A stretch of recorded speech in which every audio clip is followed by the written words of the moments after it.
Kennedy, do solemnly swear. I, John Fitzgerald Kennedy, do solemnly swear. That you will faithfully execute the office of President of the United States. That I will faithfully execute the office of President of the United States. And will, to the best of your ability.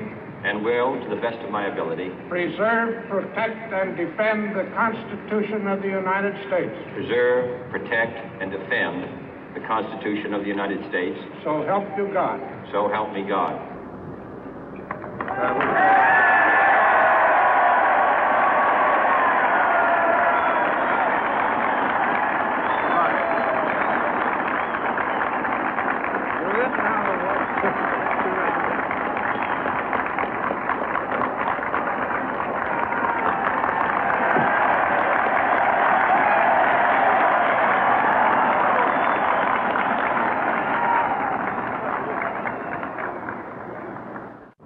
Vice President Johnson, Mr. Speaker, Mr. Chief Justice, President Eisenhower, Vice President Nixon, President Truman, Reverend clergy, fellow citizens.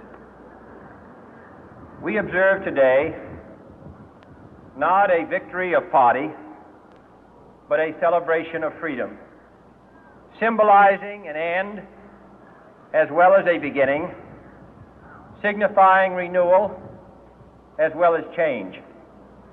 For I have sworn before you and Almighty God the same solemn oath our forebears prescribed nearly a century and 3/4 ago. The world is very different now, for man holds in his mortal hands the power to abolish all forms of human poverty and all forms of human life. And yet the same revolutionary beliefs for which our forebears fought are still at issue around the globe. The belief that the rights of man come not from the generosity of the state, but from the hand of God. We dare not forget today that we are the heirs of that first revolution.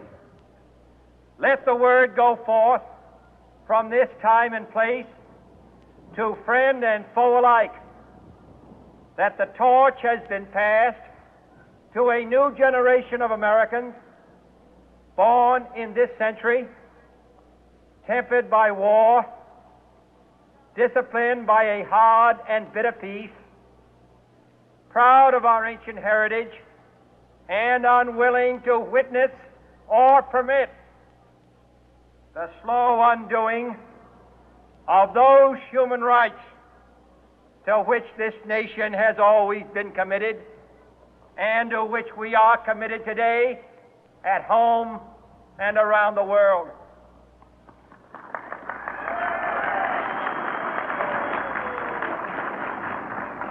Let every nation know, whether it wishes us well or ill, that we shall pay any price, bear any burden, meet any hardship, support any friend, oppose any foe to assure the survival and the success of liberty.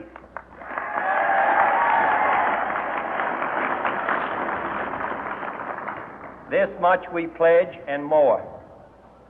To those old allies whose cultural and spiritual origins we share, we pledge the loyalty of faithful friends. United, there is little we cannot do in a host of cooperative ventures. Divided, there is little we can do, for we dare not meet a powerful challenge at odds and split asunder. To those new states whom we welcome to the ranks of the free, we pledge our word that one form of colonial control shall not have passed away merely to be replaced by a far more iron tyranny. We shall not always expect to find them supporting our view, but we shall always hope to find them strongly supporting their own freedom and to remember that in the past, those who foolishly sought power by riding the back of the tiger ended up inside.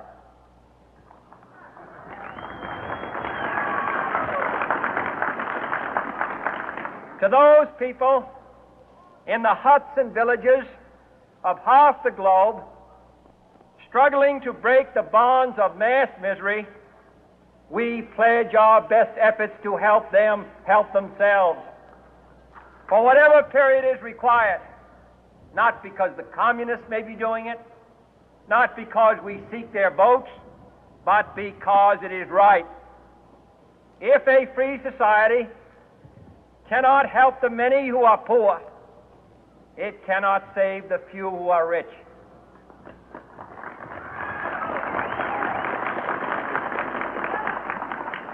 To our sister republics south of our border, we offer a special pledge to convert our good words into good deeds, in a new alliance for progress, to assist free men and free governments in casting off the chains of poverty. But this peaceful revolution of hope cannot become the prey of hostile powers. Let all our neighbors know that we shall join with them to oppose aggression or subversion anywhere in the Americas. And let every other power know that this hemisphere intends to remain the master of its own house.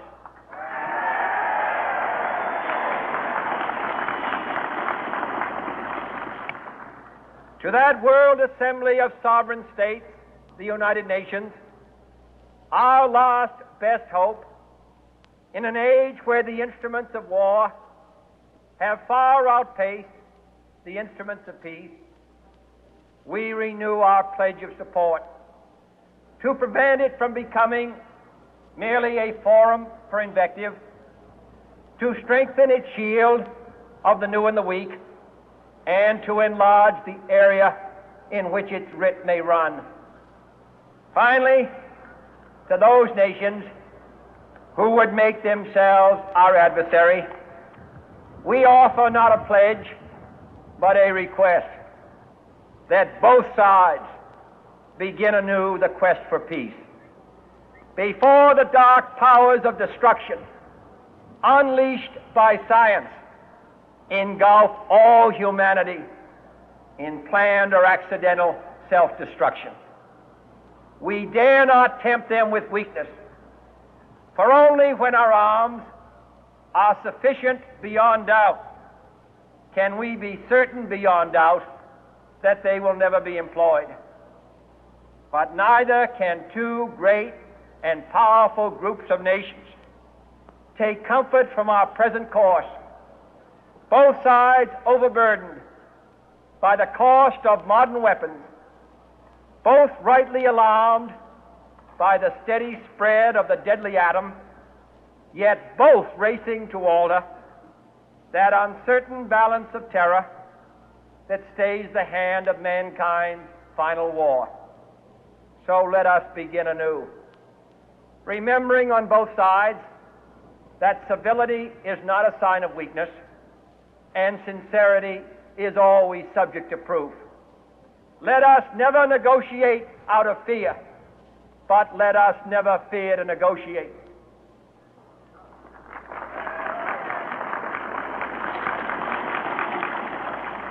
Let both sides explore what problems unite us, instead of belaboring those problems which divide us.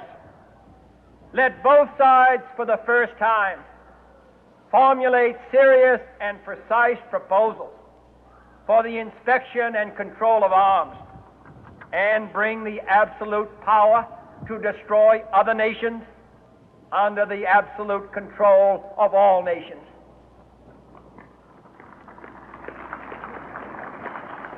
Let both sides seek to invoke the wonders of science instead of its terrors.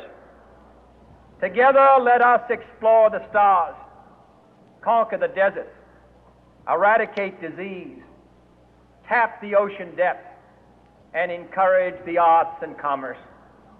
Let both sides unite to heed in all corners of the earth the command of Isaiah to undo the heavy burden and let the oppressed go free. And if a beachhead of cooperation may push back the jungle of suspicion, let both sides join in creating a new endeavor, not a new balance of power, but a new world of law, where the strong are just and the weak secure and the peace preserved. All this will not be finished in the first 100 days, nor will it be finished in the first 1,000 days, nor in the life of this administration, nor even perhaps in our lifetime on this planet. But let us begin.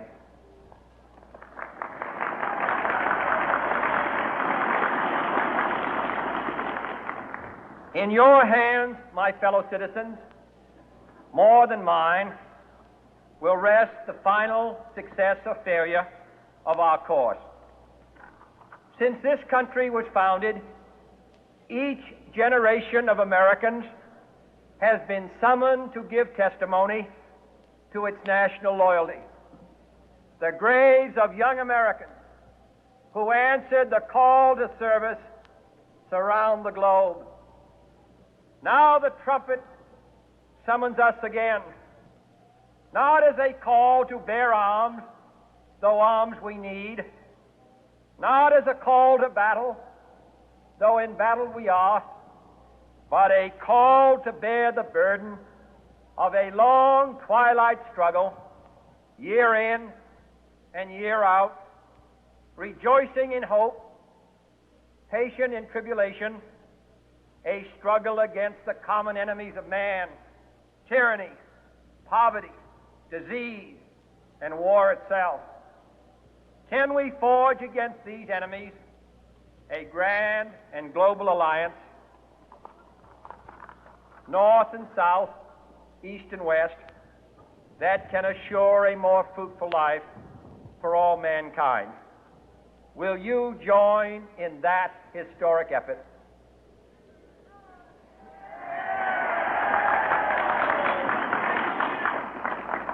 In the long history of the world, only a few generations have been granted the role of defending freedom in its hour of maximum danger. I do not shrink from this responsibility. I welcome it.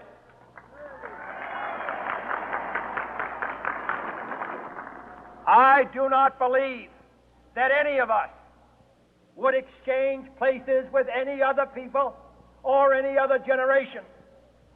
The energy, the faith, the devotion which we bring to this endeavor will light our country and all who serve it. And the glow from that fire can truly light the world. And so, my fellow Americans, ask not what your country can do for you. Ask what you can do for your country.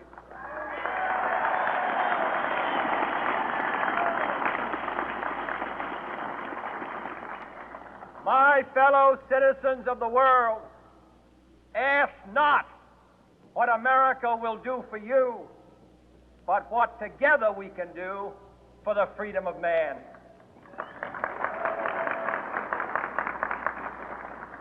Finally, whether you are citizens of America or citizens of the world, ask of us here the same high standards of strength and sacrifice which we ask of you. With a good conscience, our only sure reward, with history the final judge of our deeds, let us go forth to lead the land we love, asking His blessing and His help, but knowing that here on earth God's work must truly be our own.